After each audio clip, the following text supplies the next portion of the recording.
Update. My son, 22 male, cut contact with me, 43 female, 4 years ago due to me getting involved with his friend, 22 male. He contacted me 2 days ago and wants to meet up this Friday. Original story. Note, I understand that coming on this subreddit made me open to criticism. I know I'll be judged, but I am here to learn how to improve the situation. I had my son at the age of 21 years old. His father passed away 2 years later, so it was me and my son against the world. When it came to my dating life, I haven't been so lucky. I did have some random hookups here and there, and very short-term relationships throughout my son's childhood. In the beginning of my son's senior year, he brought a friend home. Let's call him Max. He was basically at our house every other weekend. I was really happy because my son doesn't have a lot of friends. He usually keeps to himself. I really liked Max as a person. He was a really sweet guy. We had some nice short conversations whenever he was at our place. We exchanged numbers just in case. He would start sending me messages and jokes. I would respond back. My son didn't mind at all. After 4 months of coming to our house, Max texts me. He wants to meet up for coffee out of nowhere. I texted him if it was something urgent or about my son. He responded by saying it's something important. I was curious, so I decided to meet up with him. When I met up with him, he looked very nervous. I asked him, what was the meeting about? He told me I can't tell my son about it. He then confessed to me that he was developing feelings for me. I was taken aback by this. I told him that while I was flattered, I had to think about my son. He pleaded with me to just give him a chance. It was so long that I found somebody interested in me like that. Max was already 18 when he was introduced to me, and he was a very handsome man. I said yes, but with the condition that it would be only casual dating and my son doesn't have to know about it. We met up the next week at his place. I told my son I was going out with my friends. After an hour into the date, we slept with each other. Then we promised to meet up in the close future. Our meetups became very frequent, and as such our relationship grew stronger. I was beginning to fall in love with Max. We learned more about each other. Max was becoming my main source of joy. I wanted the weekend to start early just to be with Max. It was hard for me to pay attention to anything else in my life. Looking back, it seems that my relationship with Max had a negative effect on my relationship with my son. I had to come up with different excuses on why I wasn't around. I missed out on his soccer games. I think I really messed up when I missed his birthday dinner because I was with Max. I told him that work held me up. It was a week before my son's flight to college that I got a text from Max that my son had found out about us. I got it in the middle of work. I was scared to go back home. When my son arrived home, he never uttered a word about the situation. He just pretended that nothing ever happened. He seemed very cold to me, never looked at me in the eye and gave one-word responses. When it came to dropping him off, he didn't even give me a hug or even look back at me when it was time for the flight to depart or even wave goodbye. When I drove back home, Max's car was in my driveway. It was the first time I saw him ever since I got that text from him. I saw he had a black eye and a broken nose when he stepped out of his car. We hugged each other tightly. I cried in his arms. Once we stepped in my house, I told him how bad I felt to what I did to my son. The worst part was that I wasn't sad my son was leaving, but relieved instead. Max comforted me, saying he's just as much at fault for this situation. Max stayed that night. The next day, he proposed to me. I accepted. It's been 4 years now. Max and I have a 2-year-old daughter. He works as a mechanic. The airport was the last time I saw my son. He blocked me on everything. I asked his grandparents if he ever contacted them. His grandfather told me that my son told them everything. He said he will take care of my son, but he told me to never contact my son or them again. 2 days ago, I got a call from my son that he's going to be in town and he wants to meet up in person this Friday. I said yes. What should I do or say when I meet him? My reaction for OP. I guess it would have shown trust if you had been upfront with your son from the beginning, and meeting him now gives you the opportunity to make things right. Now for the update. Update. For the few that gave me actual advice, I went to meet up with my son without Max or my daughter. It was at a local coffee shop. I found him sitting in one of the booths at the coffee shop. He was on his phone. I was really scared. A part of me wanted to tackle him with a hug and beg for his forgiveness. Another part of me wanted to leave before he noticed me. I said his name to get his attention. He didn't even leave his seat. He just looked at me and said, "Hi." I asked if I could sit. I started asking about how he is doing. He said he was fine. I was about to apologize, but he interrupted me by saying, "Before you apologize, I want to understand how the relationship between Max and you even started." I started telling him everything. When it came to mentioning my meetups, he interjected me and started asking me questions that were difficult to answer. He asked, "So all the times that you were going out, you were lying to me about where you were going, weren't you?" I nodded. "What about the times I asked to spend time with you? Did you lie to me so you could meet up with Max instead?" I started tearing up. It was hard being there. "Did you miss out on events to be with Max? What about my birthday?" That's when I started crying. He told me to save my tears. He said he figured that out soon after he learned about the relationship with Max. He just wanted to hear it from me. He then asked me if I was still with Max. I told him I was married to him and I have a daughter with him. He seemed to need a minute to process that. Then he started speaking. He told me he never had an issue with me dating or meeting someone.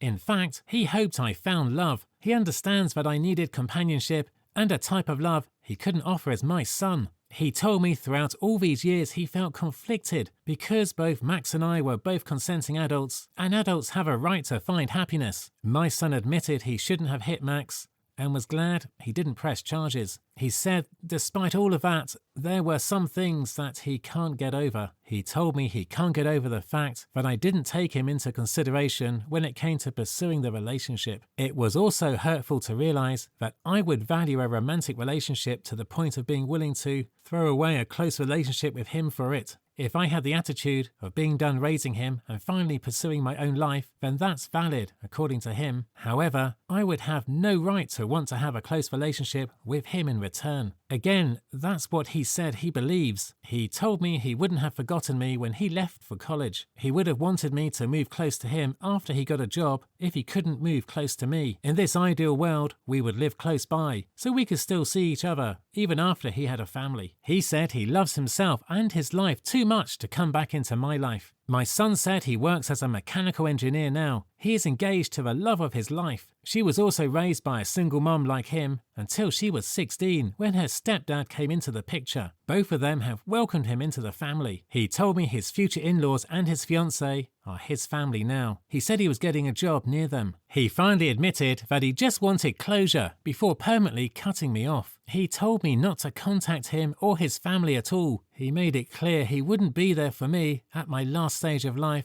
or even come to my funeral. He made it clear he won't even hold my hand when I pass away. I won't have the privilege of knowing his fiancée or his future kids. He made it clear that if his half-sister ever contacts him as an adult, he'll be upfront on why he doesn't want a relationship with her. He said goodbye to me and left. I cried so hard that I got the attention of the people in the coffee shop. I was crying on the way back home. I don't even know how therapy can even help. I never felt so much emotional pain in my life before. What do I do now?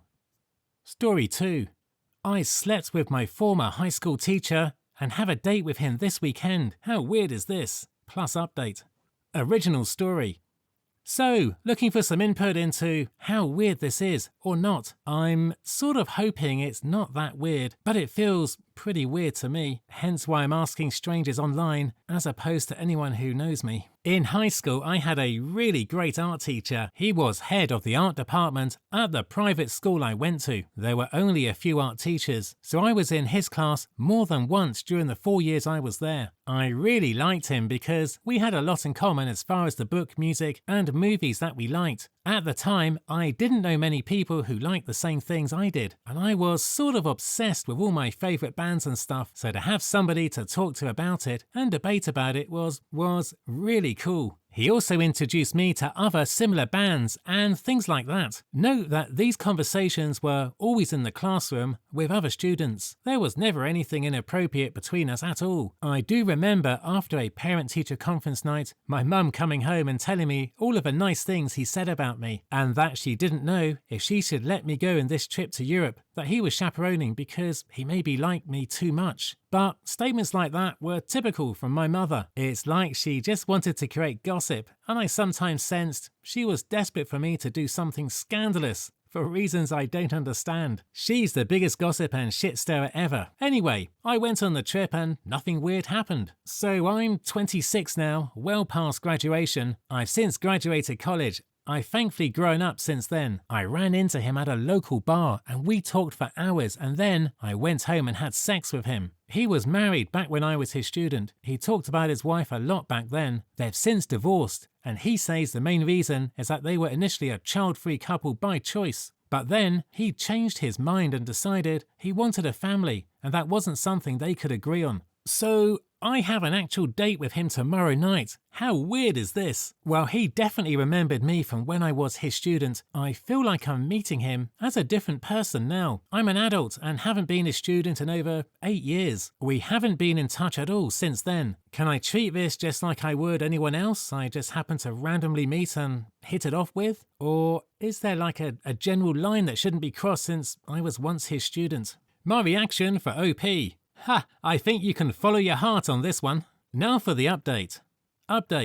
So I recently posted about sleeping with my former high school teacher and got a ton of opinions on whether it was weird or not. We went on an actual date yesterday and it was great. I think we both had a good time and we had plenty to talk about without any of it really being about back then when I was his student. I think that's a positive sign. He said absolutely nothing about having any sort of interest in me back then, but I didn't expect him to. He was truly always professional as a teacher. Despite telling myself that I wouldn't sleep with him again right away and that I tried to take things slower so that we could actually get to know each other. The current versions of each other, not the people we were years ago. The chemistry and physical attraction was too much for me to resist. I went back to his house and we had sex. It was amazing. Like we've been sleeping together for ages. And I'm totally comfortable with him and he knows exactly what I like. I very rarely click sexually with a guy so quickly. It takes a while for me to feel comfortable enough to really fully get into the sex and vocalize what I want and need, and for a man to understand what I enjoy. Not the case here. He even put me in my favorite positions without me saying a word, and I didn't even need my mini vibrator to get off like I typically do with partnered sex. I spent the night and we had sex again this morning, without any awkwardness afterwards. I can't stop thinking about it or about him. We grabbed coffee near my house and he walked me home since I live very close in this little neighborhood. His birthday is coming up this week and he was planning to go out with a group of friends. He's invited me along. He warned me one of the people is a former teacher from the school I attended, but I never had this teacher and I don't think he'd recognize me at all, even if I still looked exactly the same as when I graduated. I decided to bite the bullet and just ask him if he thought it was weird at all,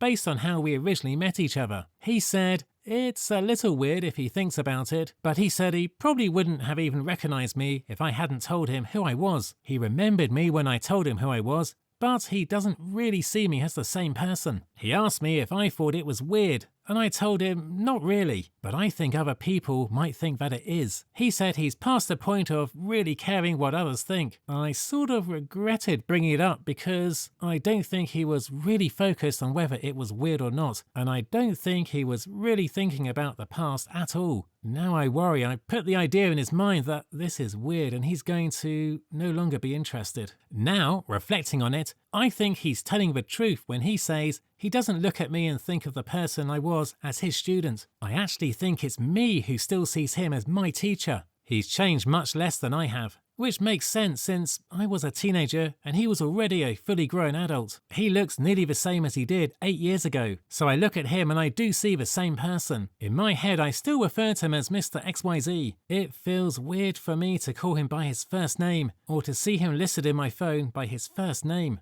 So now I'm realizing maybe this is more of a me problem. It really started to dawn on me after we had sex last night. I wasn't thinking of him as my former teacher at all when we were actually in the act. But afterwards, I went to the bathroom and my immediate internal reaction was, oh my God, I just effed Mr. XYZ. And who knew Mr. XYZ could F like that? Then I realized, oh shit, I'm thinking of him as my teacher. Either way, I want and plan to see him again and go out with him this week. I just can't see it lasting long term if I can't eventually get used to his first name at the very least. If you enjoy this episode, please hit the like and subscribe button down below. Thank you.